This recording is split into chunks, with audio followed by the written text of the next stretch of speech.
அது மட்டும் இல்லாமல் அவங்க அவங்க அவங்க விட்டு போன கடன் கூட கட்டாமல் வீடு ஜப்திக்கு வந்து ஐசிஐசிஐ பேங்க்கில் வந்து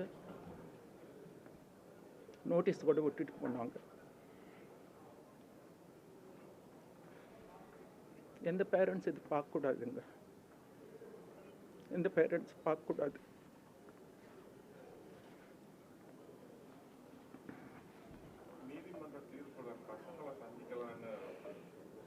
இல்லை, நான் இது சொல்லிடுறேன். இந்த 40 லட்சம் வந்துட்டு எங்களுக்கு சாதகமாக வந்திருக்கு. அது எப்படி வந்திருக்குன்னா, பிரித்து கொடுத்துருக்காங்க ஆர்த்தி. அதாவது வந்து பசங்களோட ஸ்கூல் ஃபீஸு வருஷத்துக்கு 2 பேருக்கும் அமெரிக்கன் ஸ்கூலில், இது நாங்கள் போட்டது கிடையாது. 1ஆம் கிளாஸ்லேருந்து அதில் தான் படிக்கிறாங்க. அவங்களா வந்து பசங்களை 2 பேரும் நல்லா படிக்கணும், எல்லாம் வந்து எல்லாருக்கும் ஈக்குவலாக இருக்கணும்னு சொல்லிட்டு அவங்க வந்து போட்டது. அது மந்த்லி வந்துட்டு இயர்லி வந்து 2 பேருக்கும் 86 லேக்ஸுங்க. அந்த 86 லேக்ஸு கோர்ட்டு வந்து கொடுக்கணும்னு சொல்லியிருக்கு. அது வெளியில் வரல. அதே மாதிரி ஆர்த்திக்கு 3 லட்சம், ஆரவுக்கு 1 லட்சம், ஐயானுக்கு 1 லட்சம் மாதத்துக்கு 5 லட்சம் கொடுக்கணும்னு வந்திருக்கு. அதுவும் வெளியே வரல. இது மட்டும் இல்லாமல் அவங்களோட டியூஷன் ஃபீஸ்லேருந்து அவங்களோட வந்துட்டு கராட்டே கிளாஸு, அவங்களோட வந்து டான்ஸ் கிளாஸ் கற்றுக்கிறாரு ஆரவ், அதுக்கப்புறம் வந்து செஸ் கிளாஸு, அதுக்கப்புறம் வந்து நிறைய எக்ஸ்ட்ரா கரிக்குலம் ஆக்டிவிட்டீஸ் பண்ணுறாங்க. அது எல்லாத்துக்குமே பணம் கட்டணும்னு வந்திருக்கு. இதெல்லாம் சேர்த்து பார்த்தா தான் இந்த அமௌண்ட் வருதே தவிர, இது ஆர்த்தி வந்து தனியாக 40 லட்சம் கேட்டிருக்கான்றது வந்துட்டு பொய், இது கிடையாது. ஸோ தயவுசெய்து வந்து நீங்கள், உங்களுக்கு தெரியாது, அதனால தான் நீங்கள் இப்படி போட்டிருக்கீங்க. ஆனால் உண்மையானா அதுதான் வந்து வந்திருக்கு. குழந்தைங்களை பார்க்கக்கூடாதுன்னு சொல்லிட்டு சார் நாங்கள் சொல்லவே இல்லை. குழந்தைங்களை பார்க்க வரணும்னு சொல்லிட்டு போன வருஷம் வந்து விசிட்டேஷன் பிட்டிஷன் போட்டிருக்கோம். ஆர்த்தி போட்டிருக்காங்க. ஏன்னா குழந்தைங்களை வந்து அவங்க அப்பா வந்து பார்க்கணுன்னு சொல்லிட்டு. அந்த நீங்கள் வேணும்னா கோர்ட்டில் இருக்குது, நீங்கள் தெரிஞ்சுக்கலாம். அது வந்து 1 வருஷமாக கோர்ட்டில் இருக்குது. அதுக்கு எந்த பதிலும் வரலை.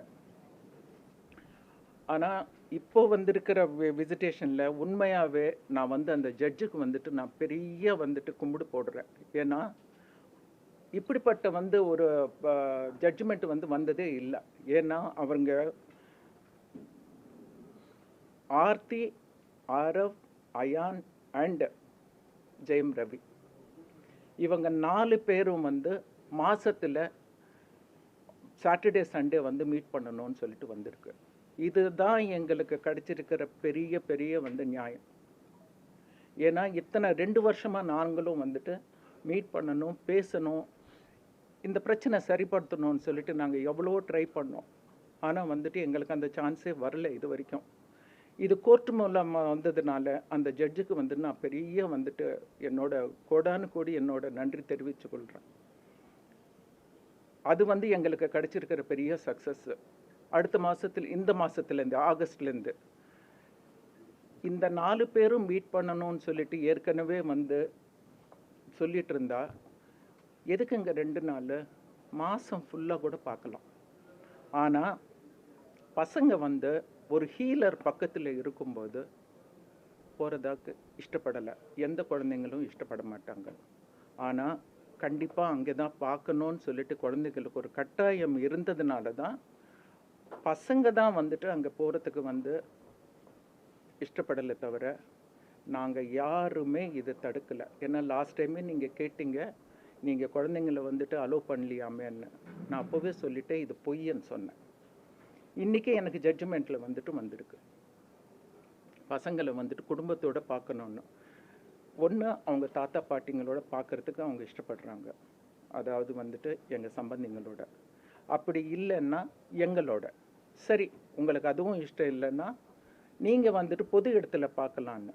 இல்லை, அங்கே தான் வரணும்னு சொல்லிட்டு ஒரு பிடிவாதமாக இருந்ததுனால தான் இந்த விசிட்டேஷன் வந்து வெளியே அப்படி வந்துட்டு ஒரு தப்பான ஒரு இதாக வந்திருக்கு. இன்றைக்கி வந்து எங்களுக்கு அது வந்து பெரிய நியாயம் கிடச்சிருக்கு. இந்த மாதத்துலேருந்து 4 பேரும் ஒரு அவர் ஆஃபீஸ்லேயாவது இல்லை ஒரு பொழுது இடத்துலையாவது அவங்க மீட் பண்ணுவாங்க. இனிமேலாவது இந்த பிரச்சனை சரியாகும்னு சொல்லிட்டு உண்மையாக ஒரு தாயாக நாங்கள் வந்துட்டு எந்த தாயும் தான் பசங்களை வந்துட்டு பிரிக்கணும்னு நினைக்க மாட்டாங்கங்க. நீங்கள்லாம் வந்து குடும்பத்தோடு இருக்கீங்க. திருட்டுத்தனமாக கல்யாணம் பண்ணலைங்க. 10,000 பேர் ஊரை கூட்டி 10 ஃபங்க்ஷன் பண்ணி நாங்கள் கல்யாணம் பண்ணோம். அப்படிப்பட்டு நாங்கள் பண்ணதுக்கப்புறம் ஏன் பிரிக்கணும்னு பார்க்குறோம்? ஏன் என் பொண்ணு சம்பாதிக்கிறலாம்? அவங்கள வந்துட்டு நான் பிரிச்சுட்டு வந்துட்டு நாங்கள் ஏதாவது வந்துட்டு இது பண்ணலான்னு ஒன்றும் கிடையாதுங்க. ஒரு மதராக வந்துட்டு ஒரு மதரின்லாவோ ஒரு ப்ரொடியூசராகவும் நான் வந்துட்டு என்ன பண்ணணுமோ அதெல்லாம் நான் பண்ணியிருக்கேன். உங்களுக்கெல்லாம் தெரியும், 100 கோடி ரூபாய் மேலே வந்துட்டு நான் போட்டு நான் படம் பண்ணியிருக்கேங்க. யாரும் சொத்து நான் எடுக்கலை.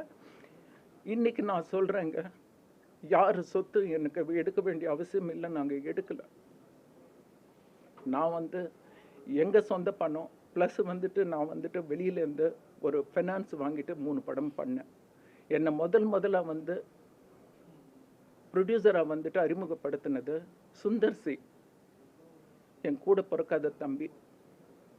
அவர் தான் வந்துட்டு எங்களை வந்து என்னை வந்து முதல்ல வீராப்பன்ற படத்தில் வந்து 2006 ப்ரொடியூசரை வந்து இன்ட்ரடியூஸ் பண்ணார்.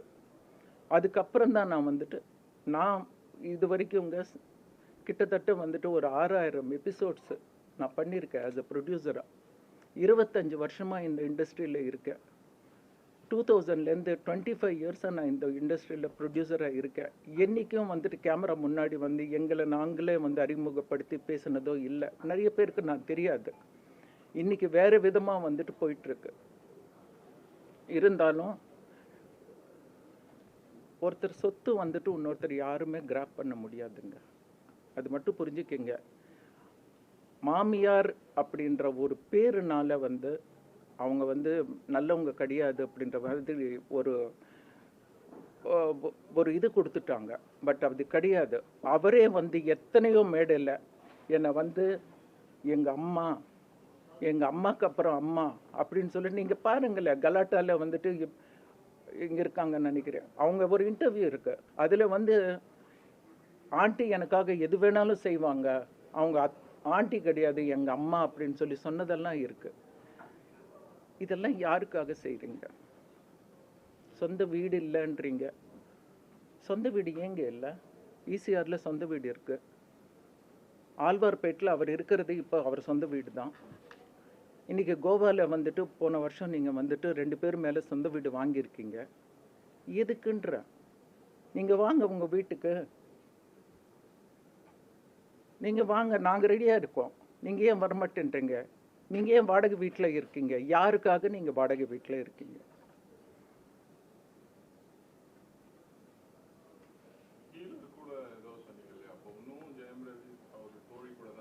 S yes. இல்லை இல்லை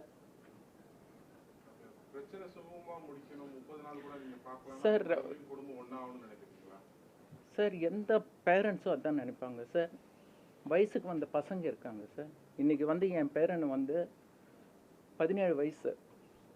இதுக்கு மேலே வந்து என்ன லைஃப் இருக்குது சொல்லுங்கள்? என்ன ஆர்த்திக்கு என்ன லைஃப் இருக்குது? நாங்கள் எதுக்கு வந்துட்டு பிரிக்கணும்னு நினைக்கிறோம்? இல்லைங்க.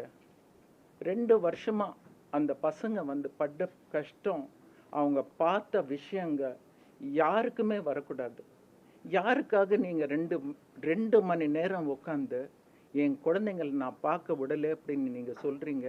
உங்கள் நெஞ்சை தொட்டு சொல்லுங்கள், பசங்களை வந்து பார்க்க விட்டது நாங்களா இல்லை அவங்களா?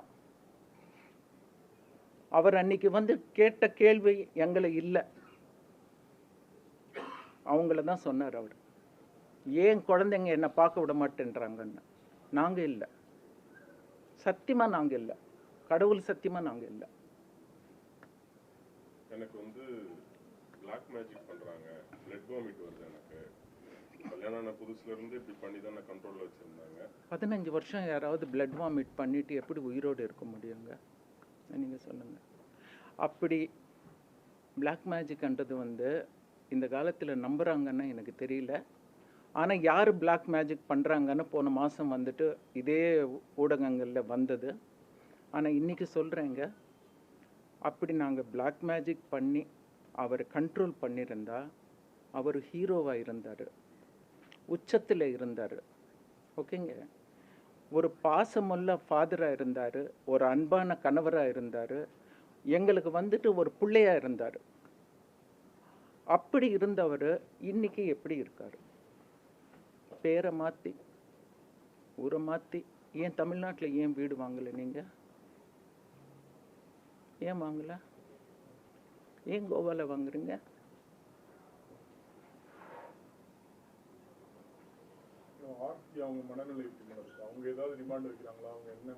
சார், அது நான் சொல்கிறேன் சார், இது வந்து ஒரு டைலாகாக நீங்கள் நினச்சிக்காதீங்க தயவுசெய்து. அவங்க உரிமைக்காக போராடுறாங்க. ஓவர் நைட்டில் அவங்க லைஃப்